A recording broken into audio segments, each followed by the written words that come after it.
अच्छे थे, कंपनी का मैनेजमेंट भी काफ़ी पॉजिटिव साउंड कर रहा है और ओवरऑल आप देखिए तो ग्रोथ अच्छी रही है इस क्वार्टर में।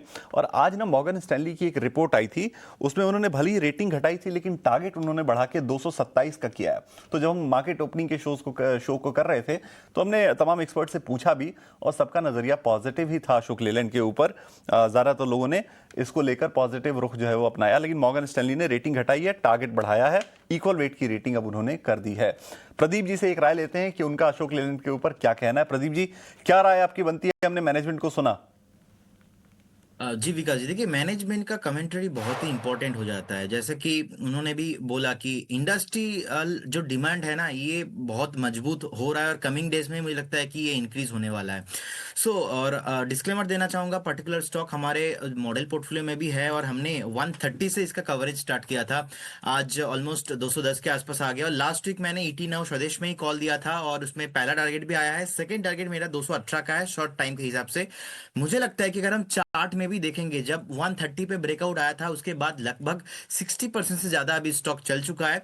ऑब्वियसली एक तरफा तो नहीं चलेगा, हो सकता है कि एक बार आपको एक डिप मिले, थोड़ा बहुत प्रॉफिट बुकिंग, लेकिन बाय ऑन डिप करने का ही सलाह रहेगा। हमारा ऐसा कवरेज इसमें ऐसा रहा है कि पहला टारगेट इसमें होना चाहिए, अगर आपका 2 से 3 क्वार्टर का भी व्यू है तो 240 से 250 के आसपास का टारगेट निकल के आ रहा है। तो मुझे लगता है कि बाय करना चाहिए। थोड़ा अगर नीचे मिलता है कभी भी आपको एक डीप में 195 190, that is the great level for buying, fair valuation मिलेगा आपको और 240 250 के आसपास का टारगेट होना चाहिए। बिल्कुल, तो बड़ी क्लियर राय है। 218 का पहले दूसरा टारगेट तो प्रदीप जी का है, वो हो सकता है कि एक दो दिन में आ जाए अगर ऐसी तेजी कंटिन्यू रहेगी तो। और जो अगला बड़ा टारगेट वो 240 250 का देख रहे हैं, वो भी आ सकते हैं। और कह रहे हैं कि अगर आपको गिरावट में मिल जाए 190 के आसपास तो वैल्यू बाइंग है, आप आराम से खरीद लीजिए। ये राय है। चलिए प्रदीप जी, इस पर तो एक राय आपकी होगी, लेकिन कुछ बढ़िया मिड कैप के पिक्स भी आप लेकर आए होंगे हमारे व्यूअर्स के लिए।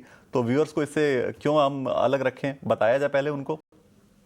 जी देखिए, आज जो मैं पहला कंपनी लेके आया हूँ, कंपनी का नाम रहेगा जीपीआईएल, गोदावरी पावर एंड इस्पात। अभी 264 265 के अराउंड ट्रेड हो रहा है। मुझे लगता है कि अगर हम देखेंगे जिस तरीके का चार्ट पैटर्न है, लास्ट टाइम 230 225 में अच्छा खासा सपोर्ट भी लिया था, उसके बाद ब्रेकआउट जो जो था ऑलमोस्ट 245 के रेंज पे, उसके बाद थोड़ा बहुत सेलिंग प्रेशर भी देखने को मिला था, लेकिन मार्केट में इतना सेलिंग आया है बीच में, स्मॉल कैप मिड कैप में गोदावरी पावर स्मार्ट कहीं ना कहीं 240 को होल्ड कर रहा है। सो अकॉर्डिंग दैट हमें लगता है कि एक बार बाय करना चाहिए। पहला जो टारगेट रहेगा 275, सेकंड टारगेट 290 एंड अबव जाने के लिए रेडी हो रहा है। एक स्ट्रिक्टली स्टॉप लॉस आपको 242 के अराउंड मेंटेन करना चाहिए। और सेकंड जो स्टॉक आज लेके आया हूं मैं, वो रहेगा बेसिकली आज के हिसाब से हुआ फोर्टिस हेल्थ केयर। देखिए फोर्टिस हेल्थ केयर रिसेंटली अगर हम टॉप से देखेंगे ऑलमोस्ट 22 23% नीचे था, उसके बाद लगातार एक बेस फॉर्मेशन हुआ और अभी रिसेंटली 5 डेज मूविंग एवरेज के ऊपर सस्टेन भी हो रहा है। जिस तरीके का पुल बैक है और यहाँ पे फॉलो अप बाइंग हो रहा है, हमें लग रहा है कि एक बार प्राइस, पहला टारगेट होना चाहिए 955, सेकंड टारगेट होना चाहिए 975 एंड अबव जाने के लिए रेडी हो रहा है। एक स्ट्रिक्टली स्टॉप लॉस आपको 910 रुपीज पे मेंटेन करना है। दोनों कॉल ही आपको मोटा मोटा 15 से 20 ट्रेडिंग सेशन मैक्सिमम आपको व्यू लेके चलना है। आपके लिए फोर्टिस हेल्थ आपको रखना है और गोदावरी पावर। टारगेट और स्टॉप लॉस आपकी स्क्रीन पर लिखे हुए आ गए हैं, आप इन्हें नोट कर लीजिए और उसके हिसाब से अपना ट्रेड लीजिए। प्रदीप जी, अलावा एक दो शानदार आपने पिक्स दी, उसके लिए आपका बहुत